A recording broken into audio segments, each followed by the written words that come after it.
Friends नमस्कार, एक बार फिर से स्वागत है आप सभी का AK वाईफाई स्टडी चैनल पर। तो दोस्तों आज हम लोग जो है नए वैकेंसी के बारे में जानकारी पूर्णतः देखेंगे। तो चलिए दोस्तों शुरू करते हैं। और शुरू करने से पहले चैनल में पहली बार जुड़े होंगे तो सब्सक्राइब करके बेल आइकन जरूर प्रेस कर लीजिएगा, इस तरह से सर्विस का नोटिफिकेशन पाने के लिए। तो चलिए दोस्तों, कार्यालय जिला एवं सत्र न्यायाधीश रायपुर, इसमें जो है सीधी भर्ती हेतु ये विज्ञापन जारी हुआ है। और सीधी भर्ती मतलब ये नियमित भर्ती है, सरकारी पद है दोस्तों, आप सभी जानते हैं। और आवेदन पत्र प्रस्तुत करने की प्रारंभिक तिथि 24 जून से ये शुरू हो चुका है। और आवेदन करने की अंतिम तिथि, जब आवेदन भरने की अंतिम तिथि 31 जुलाई तक चलेगा। तो काफ़ी अभी आपके पास समय है।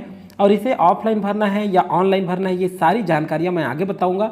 फॉर्म कैसे फिलअप करना है, क्या क्या योग्यता लगेगा, वेतनमान क्या होगा, क्या नियम और शर्तें हैं, ये सारी जानकारी आगे देखने वाले हैं। तो बहुत सारे पोस्ट निकला हुआ है दोस्तों, सीधा सीधा देखते हैं महत्वपूर्ण जानकारियाँ। सबसे पहले कार्यालय जिला एवं सत्र न्यायाधीश रायपुर के लिए ये जो पोस्ट निकला है, ये स्टेनोग्राफर हिंदी और सहायक ग्रेड 3 का बहुत सारा पोस्ट निकला हुआ है।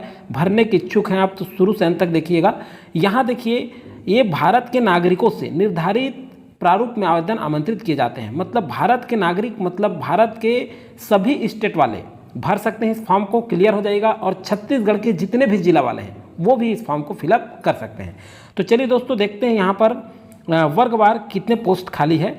तो देखिए यहाँ स्टेनोग्राफर हिंदी का रिक्त पदों की संख्या 13 पोस्ट है टोटल, जिसमें अनुसूचित जाति मतलब SC में मुक्त में 1 पोस्ट है। मतलब मुक्त कहने का मतलब महिला पुरुष दोनों भर सकते हैं इसमें। और महिला और भूतपूर्व सैनिक का कोई पोस्ट नहीं है। अनुसूचित जनजाति में 1 पोस्ट है। और ये जो है दिव्यांग में 1 पोस्ट है अनुसूचित जाति में, और 1 पोस्ट आपका मुक्त में है। अनुसूचित जनजाति में कोई पोस्ट नहीं है। अन्य पिछड़ा वर्ग में मुक्त में 1 पोस्ट है। और अनारक्षित में मुक्त में 5 है, महिला में 2 है, भूतपूर्व सैनिक में 2 है और दिव्यांग में 1 है। इस तरह से टोटल 13 पोस्ट है। अगर आप फॉर्म फिलअप करना चाहते हैं अनारक्षित में, तो आप किसी भी कैटेगरी के होंगे तो आपको कास्ट सर्टिफिकेट निकालना पड़ेगा, तब आप फॉर्म फिलअप कर सकते हैं अनारक्षित में, क्योंकि मुक्त में 5 सीट है। तो जिनके भी यहाँ पे सीट नहीं है जिस भी वर्ग का, वो यहाँ जनरल में कर सकते हैं, लेकिन आपको कास्ट सर्टिफिकेट निकालना पड़ेगा। जो संलग्न सूची होता है प्रमाण पत्र, उसमें आपको बिना कास्ट सर्टिफिकेट के फॉर्म फिलअप करना पड़ेगा। तो चलिए देखिए, सहायक ग्रेड 3 में 53 पोस्ट है, जिसमें SC में बात करें तो मुक्त में 2 है और महिला में 1 है, भूतपूर्व सैनिक में 1 है और दिव्यांग में 1 है। तो सभी में टोटल है 53 में। ये आपका हो गया SC का। और 53 पोस्ट में आपका ST का देखते हैं यहाँ पे। तो ST की बात करें तो 1 मुक्त में है, 1 महिला में है और भूतपूर्व सैनिक 4 है। दिव्यांग में कोई पोस्ट नहीं है। अन्य पिछड़ा वर्ग में 3 मुक्त में है, 1 महिला में है और भूतपूर्व सैनिक में 1 पोस्ट है। दिव्यांग में भी 1 पोस्ट है। यहाँ अनारक्षित की बात करें तो बहुत सारा पोस्ट है, जिसमें मुक्त में 20 है, महिला के लिए 10 है, भूतपूर्व सैनिक के लिए 4 है और दिव्यांग के लिए भी 2 है। इस तरह से टोटल 66 पोस्ट निकला हुआ है। तो देखिए दोस्तों, बहुत सारा पोस्ट है, आप जरूर भरिए। आप सभी को शुभकामनाएं। अब आगे जो महत्वपूर्ण जानकारी है उसे हम लोग देखेंगे। यहाँ देखिए, स्टेनोग्राफर के लिए क्या क्या योग्यता है, वेतनमान क्या होगा। तो देखिए 2017 के अंतर्गत वेतन मैट्रिक्स लेवल 7वां दे होगा, जो वेतनमान होगा 28,700 से 91,300 रुपये। अब देखिए शैक्षणिक योग्यता क्या क्या मांगा गया है। तो यहाँ पे बोला है किसी मान्यता प्राप्त विश्वविद्यालय से अनारक्षित वर्ग को 45% अंकों के साथ स्नातक परीक्षा उत्तीर्ण करना होगा। यहाँ स्नातक मग है, ध्यान रखिएगा। और आरक्षित वर्ग को स्नातक जो उत्तीर्ण के उसमें कम से कम 40% अंकों के साथ उत्तीर्ण होना है। मान्यता प्राप्त छत्तीसगढ़ या मध्य प्रदेश किसी भी बोर्ड से शीघ्र लेखन मुद्र लेखन का प्रमाण पत्र और DCA का प्रमाण पत्र, किसी भी विश्वविद्यालय या राज्य सरकार या केंद्र सरकार द्वारा मान्यता प्राप्त किसी भी संस्था से आपका DCA का डिप्लोमा, MS वर्ड तथा इंटरनेट का न्यूनतम ज्ञान होना चाहिए। हिंदी कंप्यूटर टाइपिंग में 5000 की डिप्रेशन प्रति घंटे होने चाहिए। और जो है गति के संबंध में ही कौशल परीक्षा ली जाएगी, ये ध्यान रखिएगा। सहायक ग्रेड 3 के लिए देखते हैं। तो सहायक ग्रेड 3 के लिए क्या क्या मांगा है, यहाँ देखिए दोस्तों। यहाँ पर जो है वेतन लेवल जो होगा ये 4था दे होगा, 19,500 से वेतनमान 62,000 होगा। यहाँ भी स्नातक मांगा है, सेम कंडीशन है। DCA मांगा है, 5000 की डिप्रेशन प्रति घंटे की गति, सेम वही चीज़ है यहाँ भी। अब देखिए आगे देखते हैं, आयु की बात कर लेते हैं। तो आयु जो है 1 जनवरी 2023 की स्थिति में न्यूनतम 18 वर्ष, अधिकतम 30 वर्ष से अधिक नहीं होना चाहिए। और छत्तीसगढ़ के जो स्थानीय निवासी हैं उनको 40 वर्ष आयु सीमा में उच्चतर छूट दी जाएगी। और महिला को तो अलग से छूट दिया जाता है, वो सब छूट आपको प्रदान की जाएगी। कुल मिलाकर सभी छूट मिलाकर के जो छत्तीसगढ़ के निवासी हैं उनको 45 वर्ष से अधिक नहीं मिलेगी। सभी छूट मिलाकर के 35 वर्ष है।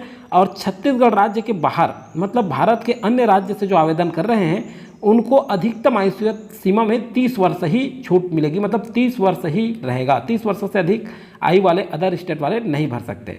यहाँ देखिए अन्य शर्तें जो दिया हुआ है ये आप पढ़ लीजिएगा। पीडीएफ आपको चाहिए दोस्तों तो नीचे डिस्क्रिप्शन में लिंक दे दिया हूँ जीएस विजन एकेडमी का, तो जीएस विजन एकेडमी आप ज्वाइन कर लीजिएगा टेलीग्राम, वहाँ इसका पीडीएफ प्रोवाइड करा दूंगा मैं।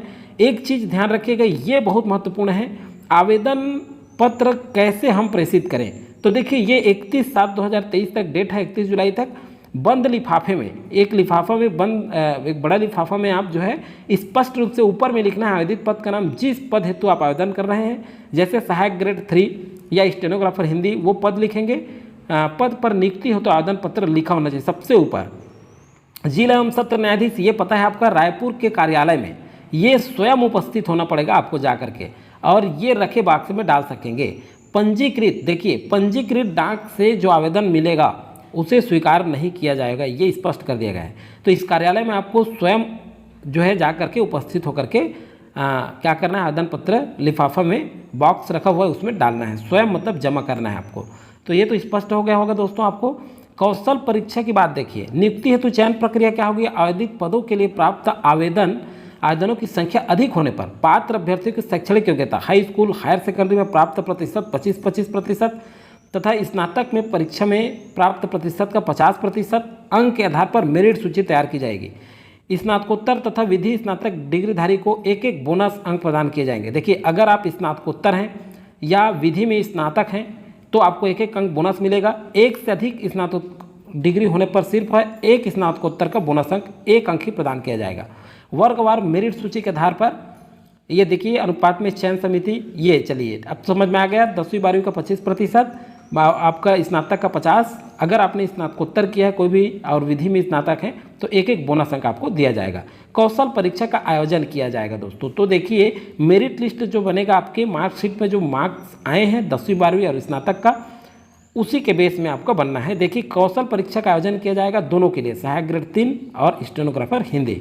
तो 100 शब्द प्रति मिनट, 5 मिनट का हिंदी श्रुत लिख दिया जाएगा। निर्धारित समय 30 मिनट की सीमा में शुद्धता से कंप्यूटर टाइप करना होगा। यहाँ पर 1/5 अंक काटा जाएगा अगर त्रुटि है तो। और ये जो है कौशल परीक्षा 100 अंक की होगी। और ये ध्यान रखिएगा दोस्तों, ये जो है यहाँ पर यहाँ भी कौशल परीक्षा ली जाएगी सहायक ग्रेड 3 के संबंध में। तो यहाँ आप देख सकते हैं 250 शब्द की हिंदी गद्यांश को निर्धारित 10 मिनट में जो है सीमा में शुद्धता के साथ टाइप करना है। 1/5 अंक इसमें भी काटा जाएगा, 100 अंक की, ये 100 अंक का कौशल परीक्षा ये भी होगा। तो ये तो स्पष्ट हो गया आपका। आगे देखते हैं, ये आवेदन पत्र है। इस आवेदन पत्र को आपको फिलअप करना है। अगर आपको आवेदन पत्र फिलअप करने के लिए अलग से वीडियो मैं बना दूंगा क्योंकि इसमें लंबा हो जाएगा। अगर आपको चाहिए कि सर आवेदन पत्र फिलअप करके बताइए तो मैं एक अलग वीडियो बना दूंगा, आप कमेंट करके बता दीजिएगा कमेंट सेक्शन में। आवेदन का देखिए, आवेदक का ये फोटो लगा देंगे यहाँ पर आप, और यहाँ साइन कर लेंगे आवेदित पद का नाम, ये सारा चीज़ दिखा हुआ है। तो ये अगर आप निकालना चाहते हैं तो टेलीग्राम से भी प्रोवाइड करा दूंगा मैं, वहाँ से भी आप निकाल सकते हैं। और फॉर्म फिलअप करने की जानकारी आपको अलग से चाहिए तो मैं फॉर्म फिलअप करके भी आपको बता दूंगा। चलिए दोस्तों, फिलहाल आज की वीडियो में इतनी ही जानकारी था। जैसे कोई नया वैकेंसी आता है तो उपस्थित होंगे नई जानकारियों के साथ। तब तक के लिए थैंक यू, जय हिंद, जय भारत।